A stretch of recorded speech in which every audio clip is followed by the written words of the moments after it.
तर आमची टीम गडावरती पोहोचलेली आहे.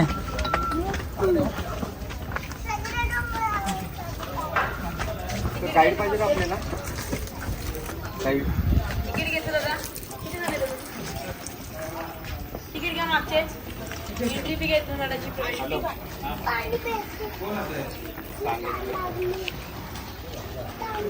हे तर तिकीट चेक केलं जातं. 9,000 रुपये.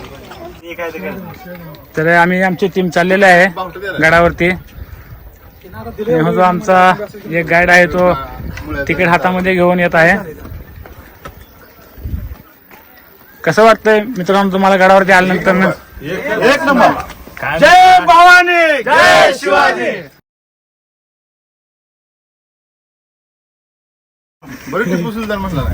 आपल्या महाराष्ट्राचे आराध्य दैवत छत्रपती शिवाजी महाराज यांचा किल्ला आहे, तो पाहण्यासाठी आम्ही आलेलो आहे. चला तर पाहूया. महाराज प्रौढ प्रताप पुरंदर क्षत्रिय कुलवंश सिंहासनाधीश्वर महाराजाधिराज योगीराज श्रीमंत श्री छत्रपती श्री शिवाजी महाराज की जय. छत्रपती श्री शिवाजी महाराज की जय. छत्रपती श्री शिवाजी महाराज की जय. हर हर महादेव. हर हर महादेव. हर हर महादेव. त्या काळात एका राणीसाठी एवढा एक मान होता. असे 6 राण्यांचे आपल्याला लाईन सामान पाहिजे. सगळे मार सारखेच, सगळ्याची रचना सेम. जसा पहिला तसा दुसरा दगडी काम शुभ काळातलं, विटाचं काम पेशवे काळातलं. त्या साईडला टॉयलेट, एक साईडला खिडक्या आणि समोर हॉल आणि बेड. सगळ्याची रचना पहिला दुसरा सगळे सारखेच आहेत. त्यामुळे इथून पुढे आपण धान्याच्या कोठाराला बाहेर जाऊ. चला तर आपण महाल पाहण्यासाठी जाणार आहे. धान्याची कोठार आता पाहणार आहे. हे 6 महाल आहेत वळीनं राण्यांसाठी बांधलेले महाराजांनी. तर आपण आता धान्याचं कोठार पाहण्यासाठी जाणार आहे.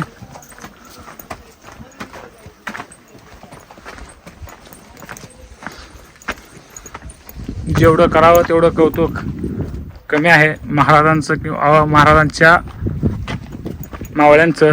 त्यांनी खूप मेहनत घेतली हा गड बनवण्यासाठी. आणि हो आपल्याला हा जो गाईड जो माहिती देतोय, खूपशी छान अशी माहिती आपण इथं आम्हाला मिळत आहे. सर सांगा. सर बघा, आता आपण सर्वांनी राणीमहल पाहिले. या राणीमहालांच्या समोरच लाईन मध्ये बघा चौथरे पाहायला मिळतात. त्या चौथऱ्या आपण उभे होत ना, या चौथऱ्याला म्हटलं गेलेलं आहे दासीवटा. दास्या म्हणजे आजच्या काळात नोकर चाकर. शिवरायांच्या राण्यांच्या का दास्या होत्या इथं राहायच्या. म्हणजे राणीला कोणतंही काम करायचं असेल तर राणी आपल्या दास्याला काम करून घेई. याला दास्यांची घर दासीवटा, अर्थात याला सर्वंट क्वार्टर्स म्हटलं की सगळी नोकर चाकरांची घर आहेत. या साईडला खाली काय पडलेले वाडे म्हणजे अष्टप्रधान मंडळांचे वाडे. महाराजांचे एकूण 8 मंत्री 8 मिनिस्टर्स होते आणि इथूनच ते 365 गडांचा कारभार पाहिजे. जसा आज देशाचा कारभार दिल्लीमध्ये मंत्रालयात चालतो, 350 वर्षापूर्वी 365 गडांचा कारभार केलेले मंत्र्यांचे वाडे हे तुम्हाला समोर पाहायला मिळतील. हे चांगल्या अवस्थेमध्ये 4 वाडे, त्या झाडाच्या वरती तुटलेला 5 आणि त्याच्या खाली पडलेले आणखी 3 आहेत. अशा 8 मंत्र्यांचे 8 वाडे या ठिकाणी तुम्हाला लाईन मध्ये पाहायला मिळतील. या असं काही जायला खड्ड्यात याला म्हटलंय धान्यांचा कोठार किंवा कैद्यांची कोठडी. म्हणजे रायगड किल्ल्यास जर कोणी वेढा दिला तर गडावरती राहणाऱ्या लोकांना कमीत कमी 3 महिने पुरेल एवढं धान्य शिवराय येथे आधीच आणून ठेवायचे. परंतु शिवराय नंतर म्हणजे 1733 नंतर या ठिकाणी पेशवे आले आणि पेशव्यांनी याचा वापर हा कैद्यांची कोठडी म्हणून केला. म्हणजे जो गुन्हा करेल त्याला 7 दिवस याच्या आतमध्ये डांबून ठेवायचं. त्याने जर त्याचा गुन्हा आठवशी कबूल नाही केला त्याला इथून बाहेर काढायचं, पोत्यामध्ये भरायचं आणि त्या पोत्याचं तोंड बांधून गडाचं उत्तरेचं टोक टकमक टोक त्या टोकावरून खालच्या दरीमध्ये फेकून द्यायचं. तात्काळ शिक्षा. याला धान्यांचं कोठार किंवा कैद्यांची कोठडी म्हटलं गेलं. पहिला खटा 22 फुटाचा आहे, मधला खटा 20 फुटाचा आणि त्याच्या पुढचा खटा हा 15 फुटाचा आहे. आपण कधी कोल्हापूरमध्ये पन्हाळा किल्ला पाहिला का? जर पाहिला असेल तर तिथं धान्यांच्या कोठार 3 आहेत, गंगा, यमुना आणि सरस्वती. 55 फूट खोलीचे आहेत. त्या ठिकाणी जर वरून टाकलं ना की खालून काढायला बाजूने रस्ते आहेत, पण इथं बाजूने रस्ते नव्हते.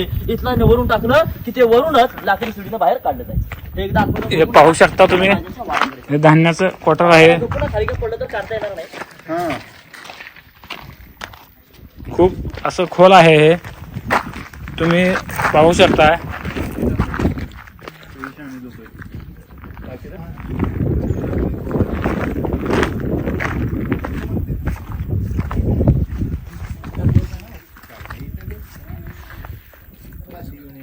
हे 3 असे क्वार्टर आहेत धान्याचे आणि आम्ही आता सिंहासनापाशी आलेलो आहे. इथून आम्ही आता पुढची माहिती घेण्यासाठी जात आहे.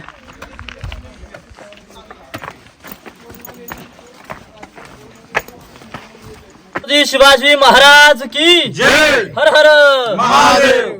शिवरायांच्या पदस्पर्शाने पावन झालेल्या पवित्र अशा रायगड भूमीत आपल्या सर्वांचं सहर्ष स्वागत माझ्या करतो. माझं नाव आहे तानाजी महादेव अवकिरकर. याच्या आधी आपण रायगड किल्ला पाहिला असेल किंवा नसेल सुद्धा, पण आज आपण रायगड किल्ला हा प्रॅक्टिकली बघणार आहात. रायगड किल्ला पूर्णपणे पाहायचं झालं तर 2 दिवस पूर्ण रायगड हा 1200 एकराचा आहे. पण जो अतिमहत्वाचा बाल्य किल्ला आहे, गडावरचे जे मेन स्पॉट्स आहेत हे आपण 1 तासाभरामध्ये पाहू शकतो. साहेब, रायगड किल्ल्याची समुद्रसपाटीपासूनची उंची 2851 फूट आहे आणि पायथ्यापासूनची उंची ही 1350 फूट आहे. आता महाराजांनी रायगड किल्ला हा 15 मे 1656 मध्ये जावळीचे चंद्रराव मोरे यांच्याकडनं जिंकून घेतला. हे जावळीचे मोरे हे मुळात आदिलशाहचे सरदार होते. ते आदिलशाहची चाकरी करत होते आणि त्यांच्या ताब्यामध्ये त्या काळात हे संपूर्णतः जावळीचं खोरं होतं. दादा, आता जावळीचं खोरं कुठून? आपण सर्वांनी प्रतापगड पाहिला का? रायगडाच्या दक्षिणेला प्रतापगड आहे. त्या प्रतापगडाच्या पायथ्याला एक जावळी म्हणून गाव आहे. त्या जावळीपासून उत्तरेस असलेल्या कोकण द्वीपापर्यंत जो काही भूभाग लागतो, या भूभागाला जावळीचं खोरं असं म्हटलं गेलेलं आहे. आणि जावळीचं खोरं त्या का साहेब एवढं घनदाट जंगल होतं की असं म्हटलं गेलंय की अस्वलीच्या केसामध्ये सोडलेली एखादी ऊस सापडू शकते, परंतु जावळीच्या खोऱ्यामध्ये सोडलेले 2 मोठमोठे बलाढ्य देहाचे हत्ती सुद्धा सापडणार नाहीत, एवढं घनदाट जंगल. अहो, भर दिवसात सूर्याची किरण जमिनीपर्यंत पोहोचत नव्हती, एवढं घनदाट जंगल. अरे जंगल होतं जावळीच्या चंद्रराव मोऱ्यांकडे, आणि मोरे म्हणजे आदिलशाहचा सरदार. आता महाराजांना हे जावळीचं खोरं आपल्या स्वराज्यामध्ये आणायचं होतं. मग महाराजांनी काय केलं? सर्वात आधी या जावळीच्या मोऱ्यांना एक प्रेमाने पत्र पाठवलं की जावळीचे मोरे, तुम्ही आमच्या स्वराज्यामध्ये सामील व्हा. आपण दोघे मिळू आणि हिंदवी स्वराज्य निर्माण करू. पण जावळीचा मोरे उर्मट होता, उद्धट होता, गर्विष्ठ होता, घमंडी होता. त्यानं त्यावेळी शिवरायांनाच एक उलट पत्र पाठवलं आणि त्या पत्रामध्ये काय लिहिलंय की तुम्ही कसले राजे, तुम्ही केव्हा राजे झालात? स्वतःला राजे राजे म्हणणारे तुम्ही आहात तरी कोण? या जावळी प्रांताचे खरे राजे आम्ही आहोत. अहो, तुम्ही याल जावळी तर जाळ गोळी. तुम्हाला उद्या यायचं असेल तुम्ही आजच या. तुमच्या स्वागताला आम्ही दारू गोळा तोफखाना हा सज्ज करून ठेवलाय, असं पत्रात लिहून आपल्या राजांशी युद्धाचं चॅलेंज केलं. आता मात्र क्रोधित होऊन राजाने आपले निवडक 145 सरदार निवडले आणि या जावळी प्रांतावर आक्रमणासाठी पाठवले. 145 सरदारांनी जावळी प्रांताला 3 वेळा विडा दिला आणि या वेड्यामध्ये चंद्रराव मोरेचा भाऊ हनुमंतराव मोरे प्रतापगडाच्या पायथ्याला मारला गेला. त्याचा वध झाला. चंद्रराव मोरे घाबरला. त्याला वाटलं शिवराय या ठिकाणी आपला देखील वध करणार, आपल्यालाही मारणार. त्यामुळे तो 15 मे 1656 महाराजांना शरण आला आणि 15 मे 1656 हे जावळीचं खोरं हे महाराजांच्या ताब्यात आलं. महाराजांनी जावळी जिंकली, महाराजांनी रायरी जिंकली, अहो महाराजांनी हा रायगड जिंकला. ज्यावेळी महाराजांनी हा किल्ला जिंकला त्यावेळी हा फक्त एक डोंगर होता, पण जिंकल्यानंतर या ठिकाणी 14 वर्ष बांधकामं केली. 14 वर्षात काय काय बांधलं? 11 तलाव, 84 पाण्याच्या टाक्या, 350 इमारती. तुम्ही रोपवेने आलात, रायगडाची मागील बाजू आहे, रायगडाची समोरील बाजू. जी लोक 2000 पायऱ्या चढून पायी मार्गाने गडावरती येतात ती रायगडाची समोरील बाजू आहे. पण खरं सांगायचं झालं तर रायगड बघावा तर पायीच यावं, कारण जोपर्यंत आपल्या डोक्याचा घाम हा पायापर्यंत जात नाही तोपर्यंत या रायगडाचं महत्व कळत नाही. आता आपण सर्वजणांच्या दरवाजाने साहेब किल्ल्यामध्ये प्रवेश केला. या दरवाजाला म्हटलं गेलेलं आहे मेना दरवाजा. शिवकाळामध्ये शिवरायांच्या राण्या, राजघराण्यातील स्त्रिया या सूर्यास्त आणि सूर्योदय पाहण्यासाठी मेण्यामध्ये बसून येथून खाली जा करायच्या, म्हणून याला मेना गेट म्हटलंय. ही रायगडाची मागील बाजू आहे. याच गेट लागून आपल्याला भिंत पाहायला मिळेल. या भिंतीला तुम्ही शेवटपर्यंत पहा. लाईन मध्ये 6 दरवाजे आहेत. 6 दरवाजे, आतमध्ये मोठमोठे 6 महाल, 6 दालने आहेत. या दालनांना म्हटलं गेलेलं आहे राणीच्या महालाचा भाग. साहेब, 6 महाल म्हणजे छत्रपती शिवरायांच्या 6 राण्या रायगडावरती राहत होत्या. विचार करा, जर महाराजांच्या 6 राण्या रायगडावरती होत्या, मग आपल्या राजांना एकूण राण्या किती तुम्हाला कोणाला माहितीये का? तर महाराजांना एकूण 8 राण्या होत्या. महाराजांनी 8 राण्या काय केल्या? तर शिवरायांनी त्या काळात काही नामवंत सरदारांच्या मुलीशी लग्न केली, कारण शिवरायांकडे सैन्यदल कमी होतं. आपलं सैन्यदल वाढावं, सोयीर संबंध वाढावा, स्वराज्य वाढीसाठी आपल्या राजांनी 8 राण्या केल्या. इथं पाहता तुम्हाला 6 पाहायला मिळत आहेत. मग त्यांच्या उर्वरित 2 राण्या कुठं राहायच्या? तर महाराजांच्या पहिल्या राणी पटराणी सईबाई छत्रपती संभाजी महाराजांच्या आई, ज्या राजगडावरती राहत होत्या. आणि आपले संभाजी महाराज 2 वर्षांच्या असताना सईबाईंचं राजगडावरती निधन झालं आणि महाराजांच्या तिसऱ्या राणी पुतळाबाई या पाचडमध्ये राहत होत्या राजमाता जिजाऊंच्या सेवेसाठी. कारण जिजाऊंना उतरत्या वयात या रायगडाचं हवामान हे वातावरण काही सहन होत नव्हतं. त्यांच्या सेवेसाठी पुतळाबाई पाचडमध्ये राहत होत्या आणि जे उर्वरित सारण्या होत्या ते इथं राहायच्या. महाराजांच्या 8 राण्यांची नावं होती सईबाई, सोयराबाई, सगुणाबाई, सकवारबाई, काशीबाई, गुणवत्ताबाई, पुतळाबाई, लक्ष्मीबाई अशी महाराजांच्या 8 राण्यांची नाव होती. यापैकी 6 राण्या रायगडावरती राहायच्या तर 2 राण्या या खाली राहायच्या. सर पूर्वीच्या काळात एका राणीसाठी एवढा एक माल होता. असे 6 राण्यांचे आपल्याला लाईन मध्ये 6 माल पाहायला मिळतील. या मालाची रचना अशी आहे, हा पहिला चौथरा हॉल आहे, त्याच्या पुढचा चौथरा बेडरूम आहे, एकीकडे खिडकी होती हवा खाण्यासाठी आणि एक साईडला होते अटॅच टॉयलेट बाथरूम. आता अटॅच संकल्पना आताची आहे का?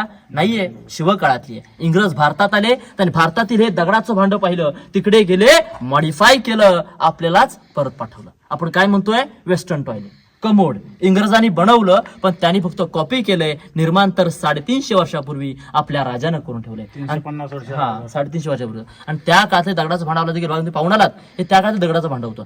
सर आता इमारती पाहिल्या ना, त्याला मनात काय 2 प्रश्न येतील. पहिला प्रश्न असा की पूर्वीच्या काळात या इमारतींच्या वरती काय छप्पर वगैरे होतं की नव्हतं?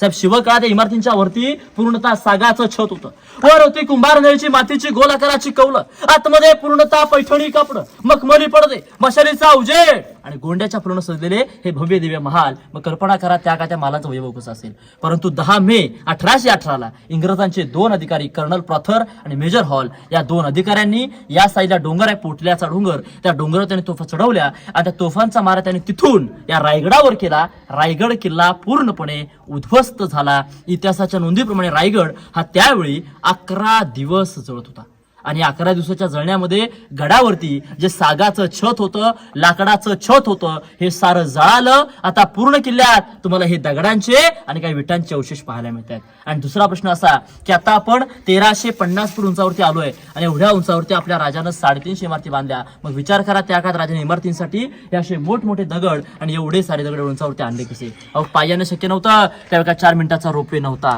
महाराजांनी एका दगडामध्ये 2 पक्षी असे की त्यावेळी होती पाण्याची टंचाई. राजाने काय केलं? गडावरतीच काय तलाव खोदली, पाण्याच्या टाक्या खोदल्या, त्यातून जो दगड निघाला त्यातूनच हे रायगडाचं बांधकाम करण्यात आलं. म्हणजे पिण्यासाठी पाणी झालं, बांधकामासाठी दगड. एका दगडात 2 पक्षी मारले गेले. ही राजांची दूरदृष्टी होती. आज आपण या बांधकामासाठी जोडण्यासाठी वाळवंट सिमेंटचा वापर करतो. शिवकाळामध्ये बांधकाम जोडण्यासाठी गुळ, चुना आणि शिस या 3 पदार्थ उपयोग केलेला आहे. रायगडाचे आर्किटेक्ट हिरोजी इंदुलकर यांनी गडाचं काम पूर्ण केलं तुम्हाला पाहायला मिळेल. आता आपण पुढे जाऊन धान्यगड मंत्रिमंडळाची माहिती घेऊयात. बोला छत्रपती शिवाजी महाराज की जय. हर हर महादेव. बटन लावा सर. चला तर आपण माहिती घेऊया. सर बटन लावा तुम्ही.